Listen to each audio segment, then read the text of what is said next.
AP 10th class Telugu public exam లో 29th question లో ఉన్న వాక్యాన్ని కర్మని వాక్యంలోకి మార్చాలి అంటే మనం ఇక్కడ ఒకే ఒక రూల్ గుర్తుపెట్టుకోవాలి. ఫస్ట్ వర్డ్ పక్కన చేత లేదా చే రెండిట్లో ఏదో ఒకటి ఉండాలి. లాస్ట్ వర్డ్ లో పడు లేదా బడు రెండిట్లో ఏదో ఒక వర్డ్ యాడ్ చేసి ఉండాలి అంతే. ఫర్ ఎగ్జాంపుల్, ఎల్లమ్మ పండ్లను అమ్మింది. ఎల్లమ్మ చేత పండ్లు అమ్మబడ్డాయి. ఆమె బిడ్డను చదివించింది. ఆమె చేత బిడ్డ చదివించబడింది. వైద్యుడు వైద్యం చేశాడు. వైద్యునిచే వైద్యం చేయబడింది.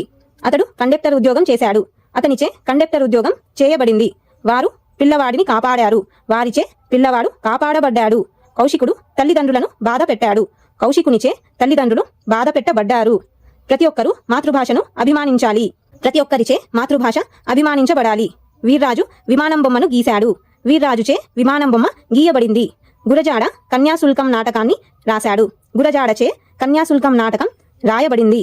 వీటినే కొంచెం మనకి కష్టంగా అడగాలి అనుకున్నప్పుడు ఈ స్టార్టింగ్లో ఉన్న వర్డ్స్ని మిడిల్లోకి వేస్తారు. మిడిల్లో ఉన్న వర్డ్స్ని స్టార్టింగ్లోకి వేస్తారు. ఫర్ ఎగ్జాంపుల్, ఎల్లమ్మ చేత పండ్లు అమ్మబడ్డాయి అని ఆన్సర్ ఉంటే ఇదే ఆన్సర్ని పండ్లు ఎల్లమ్మచే అమ్మబడ్డాయి అని కూడా రాయొచ్చు.